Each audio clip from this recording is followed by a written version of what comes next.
Welcome to another episode of Twice Told Tales podcast. Today we're going to talk to Muzamil Maqbool, who is the first Kashmiri podcaster in English and is the creator and host of Plain Talk, uh, which is his podcast and YouTube. And he also has a YouTube channel. He is also a regular panelist with different TV stations, and he is a commentator on geopolitical affairs in India and in the region. So, welcome to our show, Muzamil. Thank you so much, Sarah, for having me here.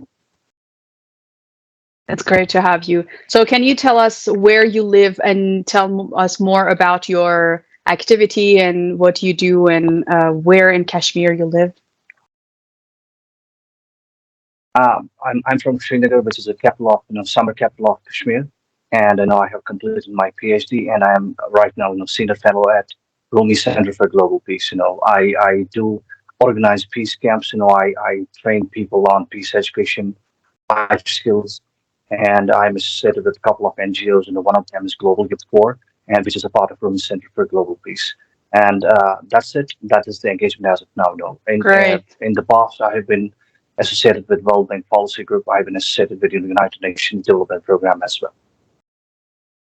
Great, great. So today we're going to talk about different instances of Islamophobia in India. I want to start by asking you about the recent attack. I think it happened about a week ago on more than 100-year-old madrasa and mosque in India, where apparently a mob of 1,000, or is that correct? A lot of people attacked this madrasa and burned the Absolutely. library and Mhm. the books. So can you tell us what happened, when this happened, and is this a regular incident in India and in Kashmir? I mean, I mean, I in a state like Bihar, which was totally, a secular state, things have changed a lot. I was totally shocked, up to the point, I had to read the news twice to see, to understand and gulp down that this is happening in a state like Bihar, because a lot of people from Bihar goes to other states. They work in other states, especially in Kashmir as well. And Bihar has a very strong bond with Muslims and a Muslim connection from last so many decades. But things are changing. Things are changing from last so many years, and we have to understand that constantly a lot of leaders from the ruling party as well as leaders in power have spoken against Muslims, and that is where it has started. That's where it's given base to things like these, wherein a mob is gathering outside a mosque and attacking Muslims, attacking Muslim families, attacking Muslim houses, and make sure that there should be a constant threat around people. This is what is happening as of now, and this madrasa is very old. It has its own legacy. It has its own presence in the area, and around 4,500 books were burned down, and there was a lot of collateral damage. However, police have come up with their statement that they have lodged FIR. They have lodged the first investigation report, and they may have taken a few people behind bars who actually were behind this riot in Bihar. Okay. So there is already an investigation into the case, and people like the Absolutely. perpetrators have. Okay. So are you hopeful that there will be a just trial and the people who actually perpetrated this will get maybe persecuted? I mean, it's very tough to answer this question, because we know the situation around us. But I would say that I'm very hopeful. I'm very hopeful about the Indian judiciary system. I know that somewhere, if police is not able to take the regular part and the just part, in making sure that there should be investigation reports, there should be arrests. But I'm sure that the judiciary will take its own course, and I believe in that Indian judiciary system still. Okay. So, do you think among politicians, maybe parliament members or anyone who has more power than ordinary people, do you think there is a rhetoric that can trigger Islamophobic actions among the people, or do you think it comes from cultural problems within the society only? I mean, it had changed from last few years. That's what I have witnessed. From last 4 or 5 years, these things have changed drastically. I mean, people in power, people with different parties have been, dog whistling against Muslims. You know, around India, they have been calling names like Abajan. They have been calling, Muslims have been, called like Talibanis in India. And many other things, which includes, Ugrabadis, which is a terrorists as well. So these things have changed drastically, and people, I could say, the leaders. Let me quote. In fact, the people in power, assaulted one leader, of the ruling party, assaulted a person, whom he thought was a Muslim because Oh he wow! actually he had beard like Muslim, and there is one MLA, I would not name Oh, he wasn't that, Muslim. member of. He was not a Muslim. He was a Hindu, Oh and he was wow! beaten up because he looked like a Muslim. And crisis as of now. So another example I would like to quote here is a leader of the ruling party. I would not name that person. Said that Muslims should set ablaze. He said that Muslims should be stripped of the voting rights and they should Wow. be treated as second class citizen. And even the Vice HBO, a journalist from the Vice HBO interviewed a very powerful leader of ruling party in India, and she said that there are 200 plus Muslims.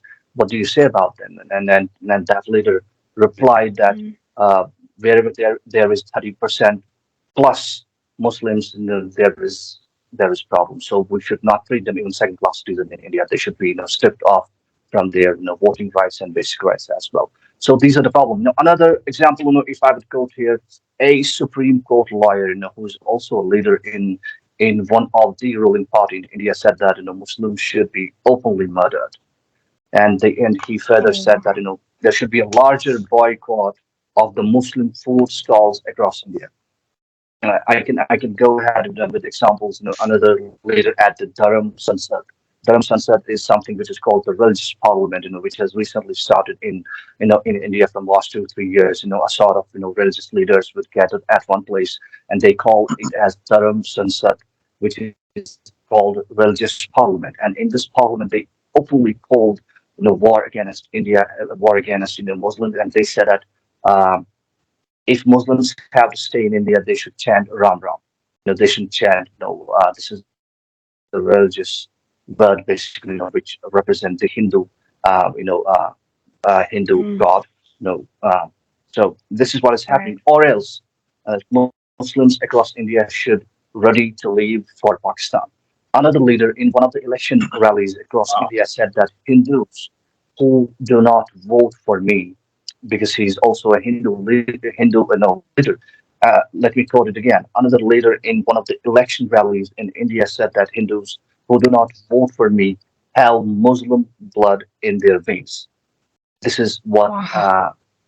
he But quoted. Wow. So this is time not can being change. That's covered at all in American media. not at all.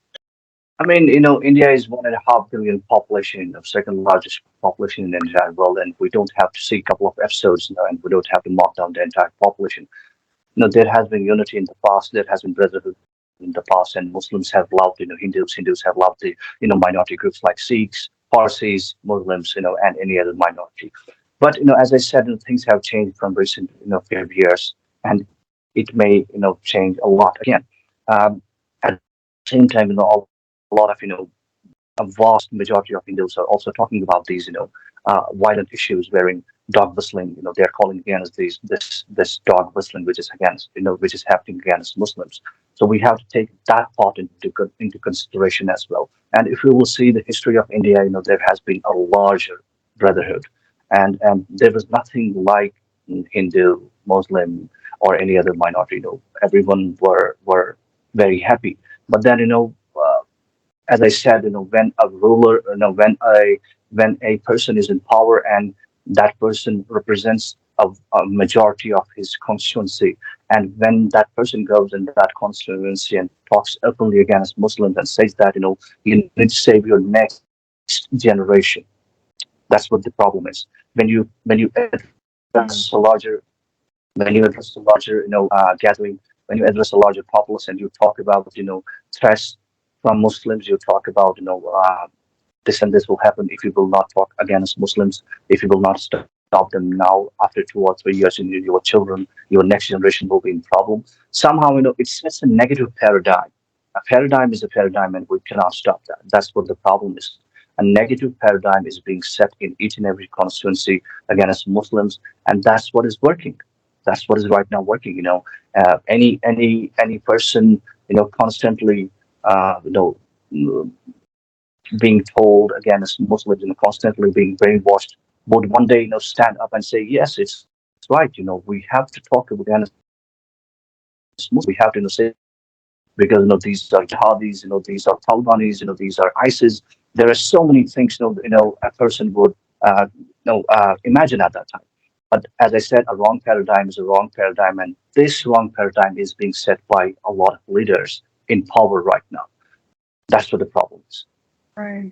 It doesn't sound like we're getting any of this back information here. Like, it may be even being suppressed intentionally by the intelligence and media apparatus here, so that if something does happen, we can just say, oh, look at those vicious Muslims fighting back, just like they do with Palestine. Like, they don't tell us about all of the, unbelievable theft and child killing and just disrespect, beating people who are praying, like just horrible disrespect of people and stealing of property and killing. We don't hear about any of that in Palestine. All we hear about is when the Palestinians react, and they react very conservatively, in my opinion. Having lived there, I can tell you that they're one of the most tolerant, peaceful people on earth, putting up with what they do. So, but in the U.S., because they shift the media around, we only hear about when they push back in self-defense, and then that's called terrorism. So I fear that what may happen in India,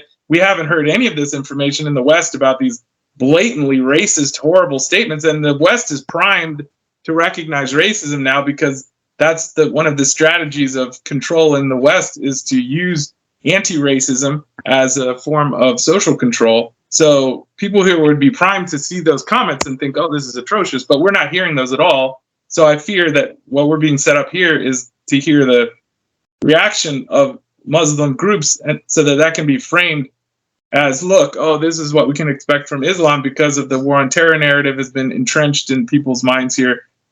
So that makes me think, do you believe that any external forces are manipulating this? Do you think there are forces from the U.S. or from Israel that are playing a part in these politics? I mean, Israel has been a very strategic partner of India, and the partnership has grown, I think 1,000 times more, ever since Narendra Modi has sworn in as the PM of India, and that's what the reality is. But we also have to understand, as I said, that leaders in power are actually talking about going against the Muslim. That's what the problem is, and a lot of things are happening right now. A lot of things are happening right now, which may have very strong repercussions. Because the unity is totally, I think, is gone, and the media is controlled by the oligarchs. The oligarchs are there in India as well, who are supporting the ruling party, and they are making sure that the entire media, they're actually purchasing the media houses. That's what the problem is right now. The problem in India is right now that the small media houses who were independent, they are either given, by some door, the front door, back door, any back channel, you know, through any channels that they are being purchased, and then the entire scenario is being caged. Let's take an example of NDTV, New Delhi Television, which was one of the reputed channel in entire India, was actually purchased by one of the billionaire called Adani. Hindenburg, released a report on Adani recently. He is one of the close aide of, the Prime Minister of India, and I personally call him the oligarch because, he has been supporting the Prime Minister from the day one in every campaign, and even when the Prime Minister was, Chief Minister in the Gujarat. So that is what is happening. Media is entirely controlled, and they would engage people like people were engaged in Colosseum in Rome back in the past days. So they engage people in such non-issues, non-related issues.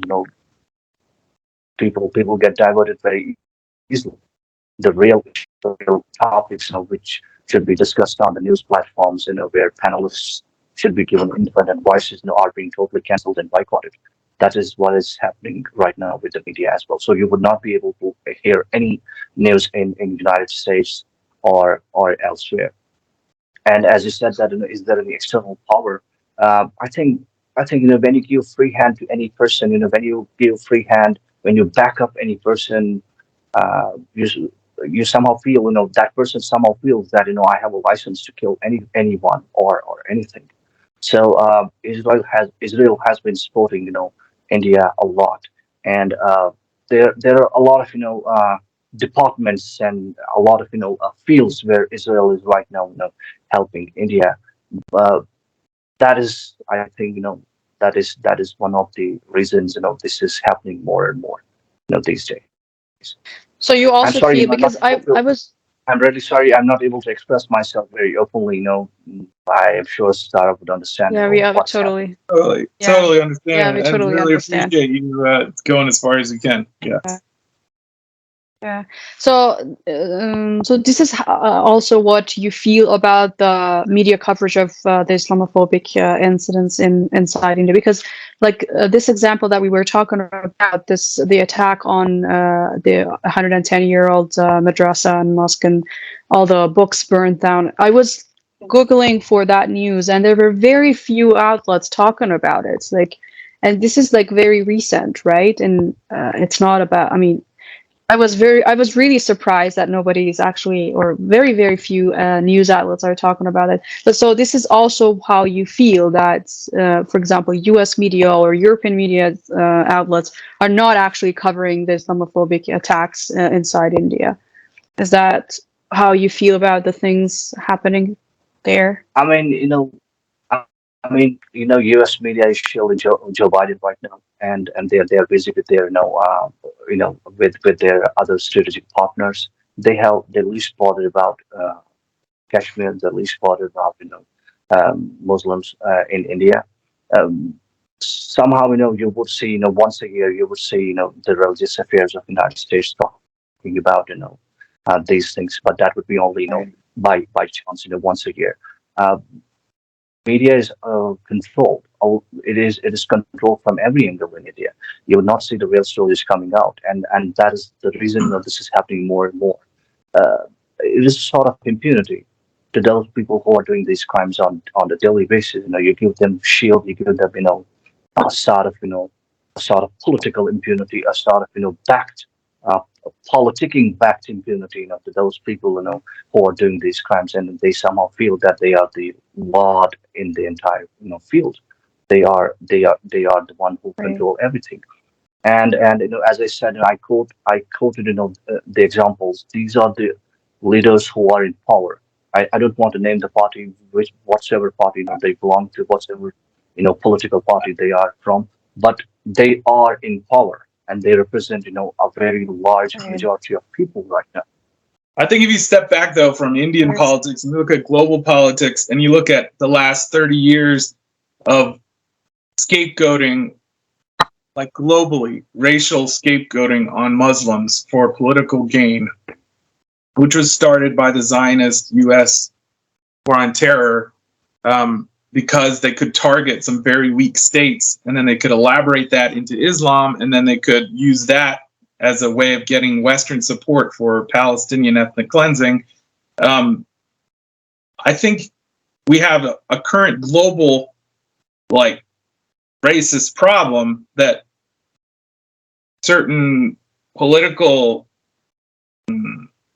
movements with nothing to offer their people will latch on to gain. Just racism is a very easy, quick solution to political hegemony, because obviously you can unite one group against another. It's very quick. It doesn't have good long-term viability. Always comes to a big problem in the end for that group. And we're seeing that with Zionists. I mean, we're seeing this increased anti-Zionism, which, you know, they always conflate with anti-Judaism, which is not true, or anti-Semitism as they call it. So it's like there's this increasing pressure against them because they're racist, and that they'll never get out of that problem. But what I wanted to propose as a thought experiment about this burning of this mosque is, you know, that virtual reality thing that was really popular for a while called Second Life? Like, I postulate that if there was a synagogue in Second Life that got burned virtually, it was a virtual synagogue, and the virtual books in this virtual synagogue got burned in Second Life, there would be way more news coverage than what actually happened in India, where a mosque and all of its ancient historical texts were just burned alive or burned to ashes in a violent racist attack. And that's because we have this bifurcated reality that's been thrown upon the world by this Zionist media industrial military complex that has way too much power than it should. And so it leads to this insane disparity of reality that we see, where you can have people's places of worship, like in Al-Quds right now in Jerusalem, you see the mosque being stormed during Ramadan, and 400 protesters being, like, hogtied and beaten, women being beaten, and nobody cares in the West. It's you know, the Western media is reporting it as the Palestinians were rioting in the mosque, and the Israelis are coming to suppress the Palestinian riot. That's what they're saying. They're saying the Palestinians the Israeli police were just going in to calm the riot. Oh, unbelievable. So I think we have to look at it maybe from this media perspective of it's not just not being reported. There's an active agenda to convince us that Islam is the enemy. And Absolutely. Yeah. Absolutely. You know, if you will go back to 9/11, it was an unfortunate incident. You know, we do feel for the families who lost their lives. You know, who we lost don't even their know what happened on that day, to be honest. Like, the story they gave us was bogus. Yes, So, absolutely. Yeah. But, you know, if I will go by the media, but then in the post 9/11, you know, Bush wanted to give something to the people. It was an answer. So the easy target for him and for the people of the United States, so-called patriotic people of the United States of America, had to listen to the answer from the President Bush. You know, that was attack on, you know, Iraq. And they were already in Afghanistan, you know, by that time. You know, they were already killing people at that time. You know, I somehow, you know, it is same thing. You know, as you said, you know, Zions know how to change the narrative as well. For example, you know, they attacked the Al-Quds, they attacked the worshippers. Then they knew that there would be condemnation from around the world. So a video got, you know, viral on each and every social media platform, wherein a cat jumped onto an imam who was, you know, leading the prayer, you know, in an Algerian In mosque. Algeria. So Yeah. you would see, you know, millions and millions and millions of views, and it would automatically pop up on each and every social media channel. So what was it? It would just change the narrative, because they knew that the world will, you know, condemn, you know, world will, you know, condemn, you know, what is happening in Al-Quds, and they will also make sure that, you know, there would be a lot of sane voices coming out, and, you know, they would be, you know, talking about it. But then they changed the narrative. Social media these days is being That's controlled. a good It was point. controlled, and it will again be controlled by the science. in the same way finance is being controlled Yeah. by them. I could go ahead and I could give thousands and thousands of examples. How these people, how people around the world do the trajectory injections. They get the money out, they loan it to the people, countries, then they get the money back, on the interest, and then utilize the same money. There are well, that's on finance. That's again a very different topic. But regarding Zions, they have been master in changing the narrative everywhere, and they control literally they control each and every media around the world. So Yeah, that's what that's is true. happening right now. You would never see anything. Uh, you would never see any dare news channel to Muslims. Who would show the truth, except few of the independent journalists, a few of the independent media houses, YouTube channels, podcasters, who talk about these incidents happening around the world, Mm. especially in Al-Quds and in India or in Kashmir. Yeah, that's a good point. Like, I saw this video of the Algerian imam leading the prayer and the cat jumping, and I was surprised that within probably less than a day, it was on CNN, BBC, RT, and all social media accounts, and there were cartoons coming out of it, and then there are people, and unfortunately among Muslims too, that if you talk about how Islamophobic the narrative in Western media is, or how the Zionists maintain a hegemony on the news and the media and the world, they're going to point out to this one example or a few examples like this and say, you see, they're not Islamophobic. They're portraying us as being like kind to animals, but this is how it works. This is how they try to pose as professional and kind I of think try impartial, but that's not the case. I mean, like you said, it was exactly at the same time when Al-Aqsa was being raided and It was people were totally being attacked, changing of the narrative. and that, yeah, it's exactly. simpler than that, though. It's not like they just like it's like anything they could find to put that they know people would watch would subtract from the time that they would be able to cover the other story. So it's like, Absolutely. I think it's just basically those numbers. They're just like, they probably have some people on a news desk somewhere where they're like, please give us some content that isn't related to Al-Aqsa that we can play. And that fit the bill. It's a cat video. I mean, obviously the internet is going to eat that up. So yeah, Absolutely. Right. And every media house, even the media houses who are anti-Muslims, across the world, posted Exactly. that video. That's how they actually rule the entire media houses. They posted because they wanted to change the entire narrative of Al-Quds, what happened there, and how worshippers were beaten, and how they were disturbed. They were stopped from praying actually. So that's narrative, and I think the whole scenario revolves around the Muslims. Even in Israel, whatever government comes into power, they would make sure that their populace, their entire population, would only and only satisfy when they will go anti-Iran, when they will talk against Iran, when they will say that Hezbollah has reached the borders of Golan Heights, they are very near to occupy us. This is how they set a paradigm in their own in the minds of their own people. We need to be aware. We need to make sure that we will get ready and be prepared against the Muslims. So Muslims around the world are very easy targets. That's what is happening Yeah. in Palestine. That's what's happening, in Israel. And that's what's happening, somehow that's what's happening here in India as well. If a party wants to win, because there's a majority of 79%, that's a very huge amount. That's a very huge number of population is Hindu or Hindus Right. in India. If a party wants to lead, they have to, and there is no other way. If they are not performing well, if they have not done well, if they are not honest, if they have not shown any kind of development in their time of power, they will, the best and the shortcut they will find at last is to go anti-Muslim. That is Yeah. that is what is happening. but I think it's important to recognize that racist thing, like I said, it's not a characteristic of India. It's not a characteristic. It's a characteristic of humans. Like, because we're tribal people, we have an ancient, depending on how you view human history or prehistory.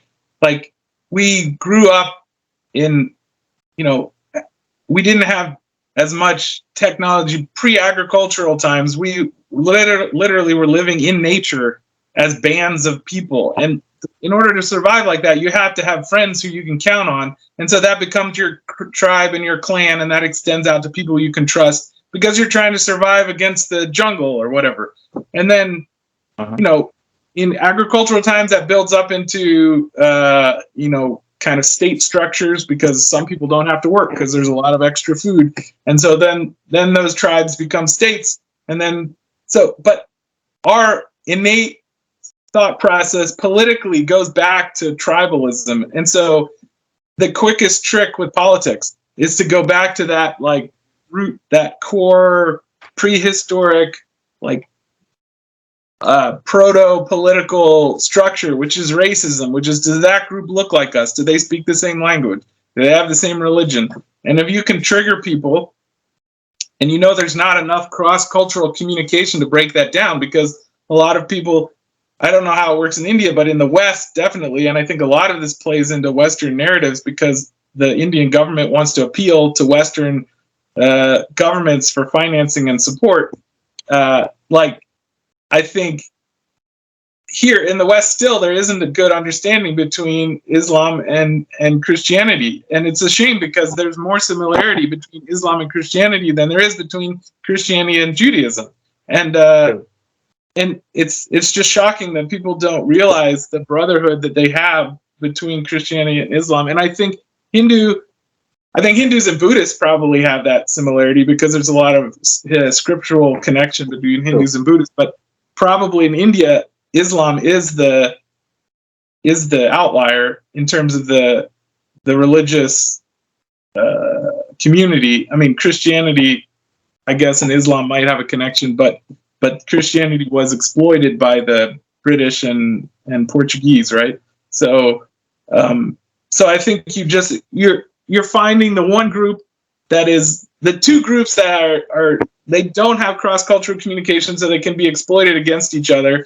And because Hindus have most of the political power, thanks to the way the British left it, you have there's a natural setup for this kind of violent racism, which is, I'm just surprised that there hasn't been all of the crazy, like, Western interference that they've done in a lot of places where like the ADL or these Zionist groups will go in and they'll be like, oh, never again. And they'll put in these things because it seems like after 2002, that would be like a prime thing to have USAID go in there and teach people how to not be racist. But obviously there wasn't any of that neo-colonial activity because it's very useful for the West. Anyway, I'll stop talking.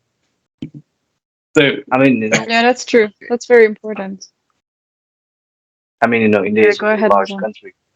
India is a very large country, as I said. India exports billions and billions of dollars of goods and imports billions and billions of dollars every year. So again, there is a strategic alliance India has with West, especially with US and other countries. So they have to see in that way what's happening, because India exports a larger part of ammunition from the United States and Israel as well.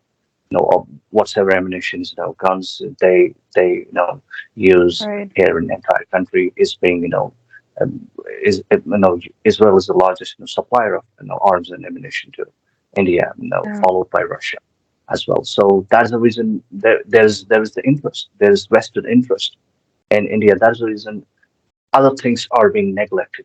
They are being stoned down. In just of fear, and things like these go gone with the wind. You never see these things again, and these things are suppressed not only by the media, as I said. They are being supported by larger lobbies nationally as well as internationally. Yeah.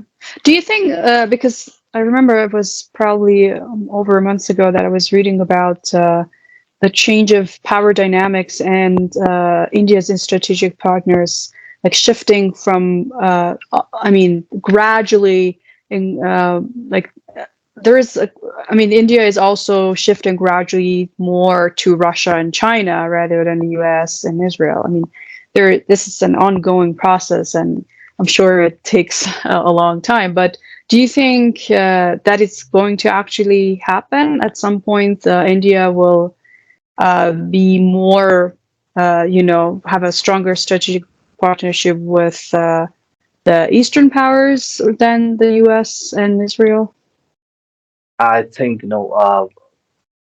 China is right now trying to make sure that this could happen because if you will see China is facilitating talks in between Iran as well as in Saudi Arabia, but at the same time China has tried in the past to be a very good strategic partner with India in terms of India should align, India should annihilate West and get more in touch with with China and other countries. But I think that's not going to happen with India. India would be more aligned with Israel and US rather than China because India, as of now, the country claims that a large part of Ladakh, the land in Ladakh, has been grabbed by Chinese forces, PLA, as well as there is a state in the northeastern region of India called Arunachal Pradesh, wherein a lot of land.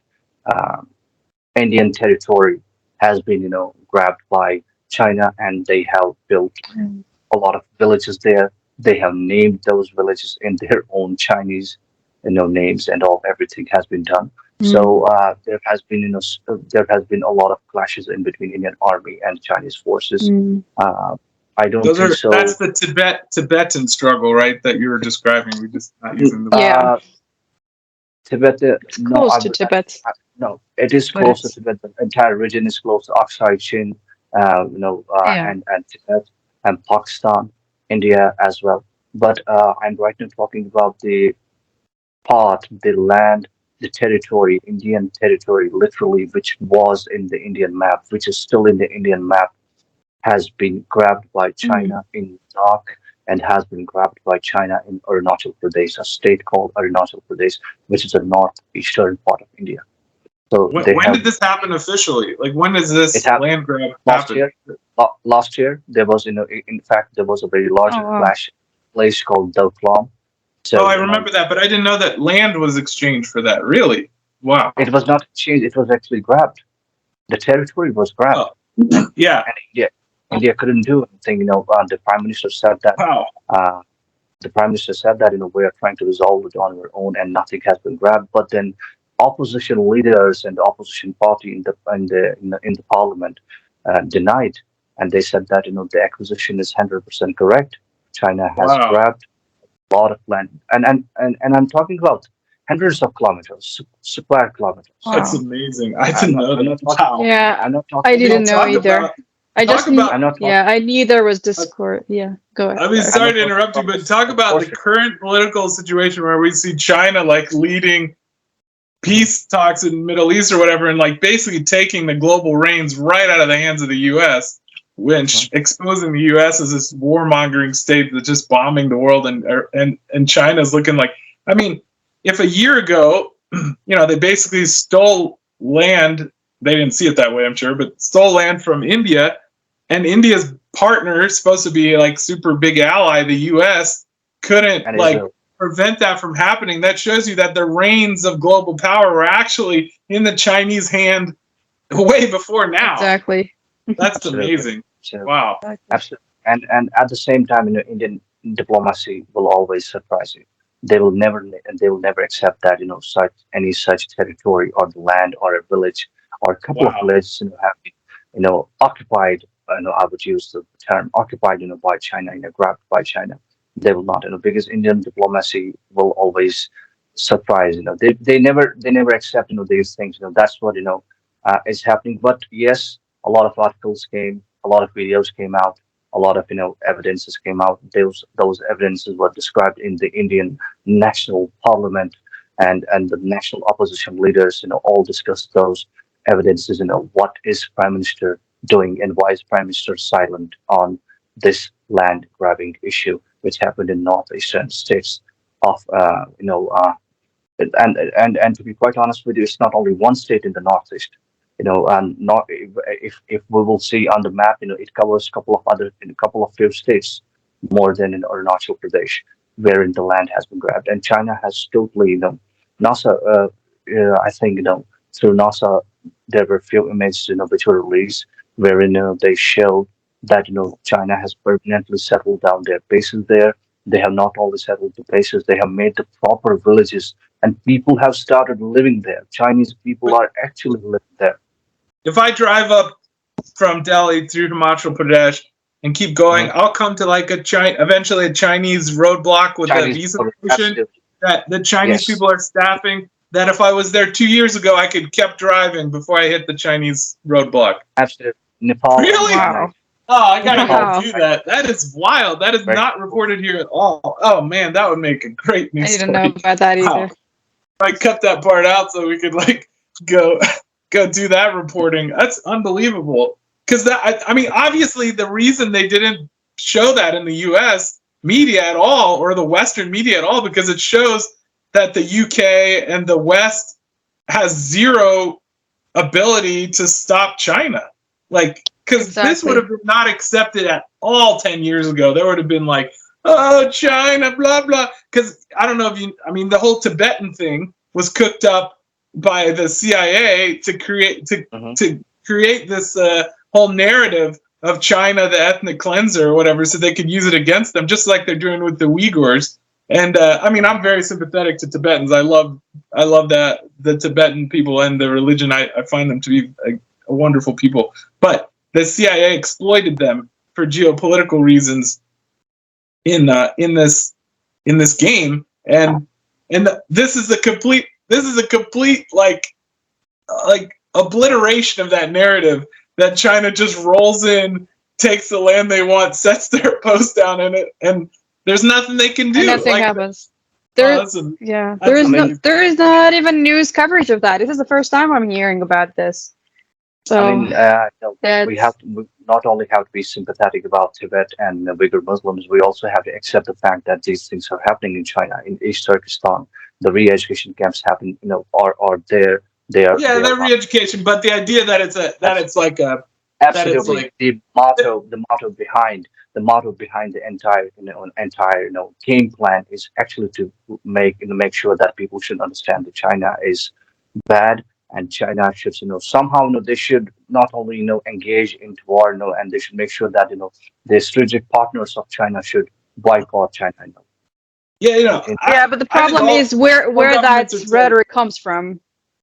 All governments are terrible, and they do bad things, but the problem is they'll lie about those things and make them seem worse than they are. And the Uyghur narrative has been demonstrably shown to be, at least the way we're getting it in the West, which I'm sure it may be different than how you get it in India, is like we've been told like re-education camps aren't just like it's like an ethnic cleansing. It's like they're going in there and they're destroying people and they're forcibly making them do things. But if you go, the people, the independent journalists have gone there have shown that they have these like training camps to train people, but they're there of their own volition. They're there to get jobs, and so it's like they in some way capitalism destroys every unique culture on earth and turns everyone into a McDonald's. So that's definitely happening there. The culture is being stripped, but whether it's like kind of Nazi-esque destruction of a culture because they hate the Uyghur, or it's just they're trying to develop the area, and part of development is just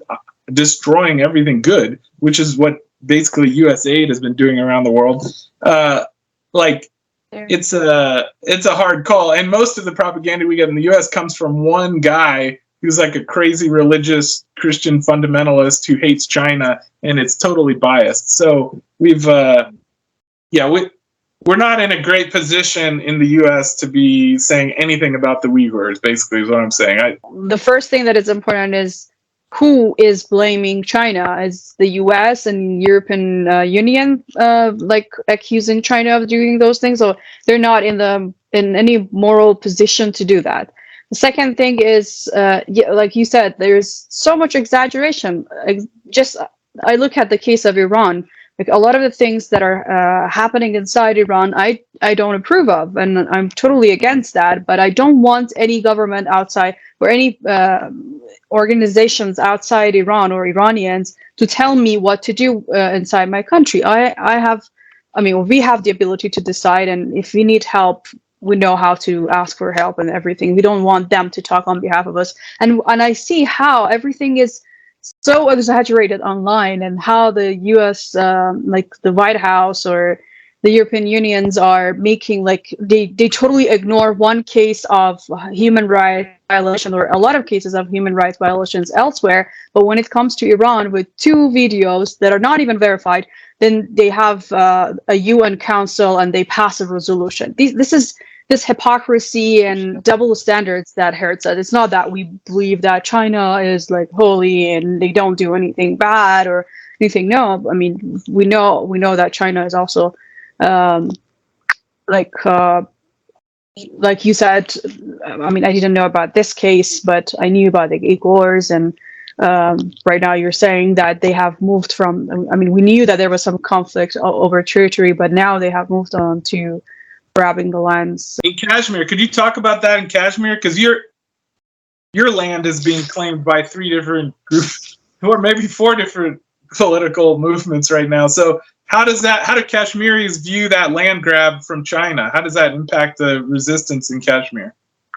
I mean, to be quite honest with you, post abrogation of Article 370, which was basically an autonomy to people of Kashmir, and Article 35A, which was abrogated on August 5th, 2019. We don't give a damn about anything. We are just, watching whatever is happening around us. We are just still trying to come out of the shock of 2019, the autonomy which was stripped, because it could have never happened. We never dreamt about these things. The Article 370 going away from us. We talk about Uyghur Muslims. We openly speak about Palestinian issues. We can openly, boycott and speak against Israel, but we cannot talk about anything else. We are not. There is no such permission to talk about.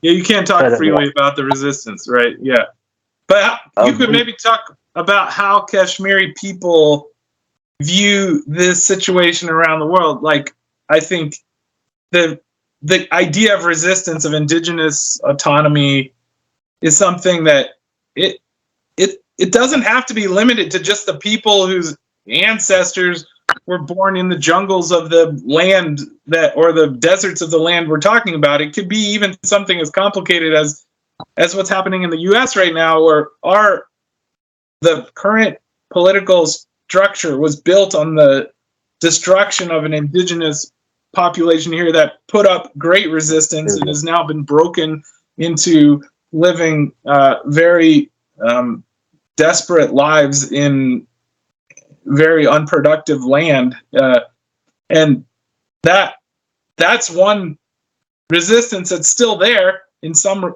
way, but it was definitely broken. But the people, the actual settler colonial state itself, is now the victim of a new kind of colonialism that's starting to become very clear. This kind of oligarchical globalist, to use a phrase, like force that is now obviously destroying the culture with various culture wars now, and social issues that are absolutely insane, and economic issues. I mean, they're going to destroy the US dollar within the next year. It looks like it's going to be serious catastrophe. So all of those forces, it's not only generated in the US, it's a capitalist structure that's colonizing the US, and the US is going to, in some way, the Trump campaign is an example of a resistance against. It's not well thought out, but it's a reactionary resistance against this kind of colonialization of the world. It's an extra political force that we're dealing with, and so I think coming from a place like Kashmir, where you've dealt, or Palestine, or any place that's dealt directly with colonizers, there may be an interesting interpretation for the events we're seeing around the world, where we're seeing resistance coming up, like especially in the Middle East. We're looking at Iran. I mean, that's what our podcast focuses on, is Iran issues. And Iran is the key player in resistance to especially the British American Zionist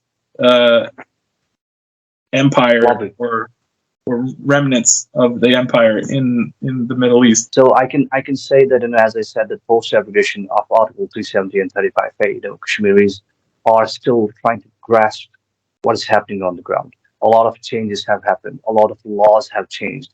There was Reorganization Act, which came into place. There were a lot of things which have changed. A lot of new. I would also vouch on this thing. When I say a lot of development has been taken place, taken place as well. But the only threat Kashmiris right now have is the land. They want that their land should be secure. They don't want that any outsider from outside Kashmir should be able to purchase the land.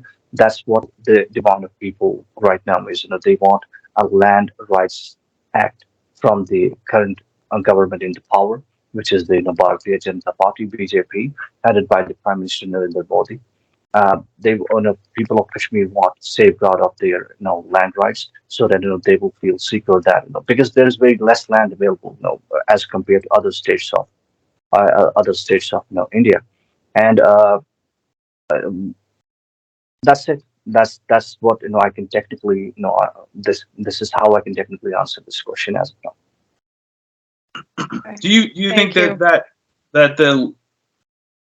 the future of Kashmir seems like it will be a stable one, or do you envision that it may be not as stable as it appears? I mean, India has been successful in destabilizing Pakistan. That's for sure.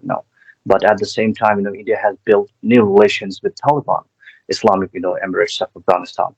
They have built new relations with them. That's how I as a person of international relations, the only threat I could see wherein militant groups would come across the border and come into Indian side was the Afghanistan side.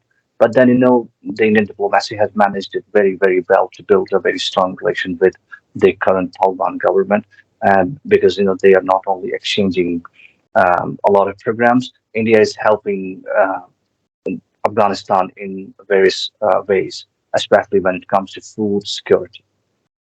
That's what is and what will happen in future, I have no idea as of now, because all I wish is the stability of this region and stability of entire India. I want I have been a peace lover all my life, and I want to see this generation and the next generation should see a peaceful transition. That's what I wish. Hopefully, we also hope that there will be more stability in India and more gestures of brotherhood between Hindus and Sikhs and Muslims, and so we will see more peace and less of such incidents inside Kashmir. So before we finish, I have this Kashmiri boat here. Okay. This is called Shikara. This is called Shikara. What do you call it? Yeah. Oh, this is called Shikara. Oh, Shikara. right. Okay. Yeah. Yeah, this is from a Kashmiri friend.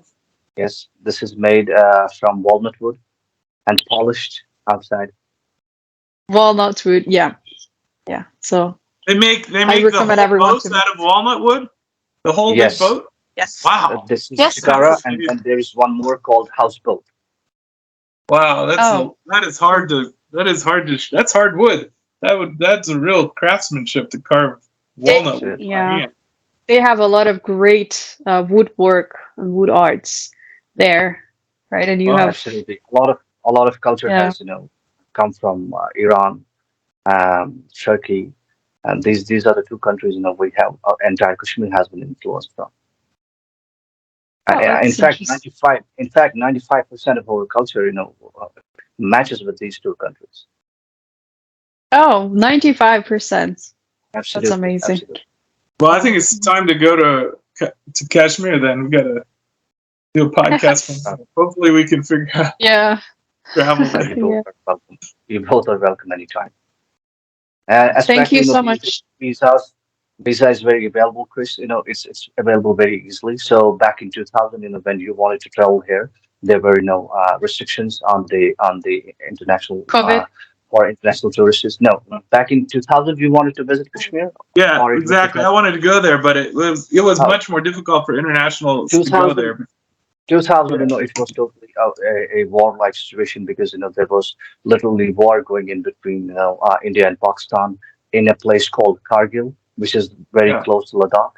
So international tourists were banned. Only few reporters were given access, and those reporters who were there to India were given access at that time.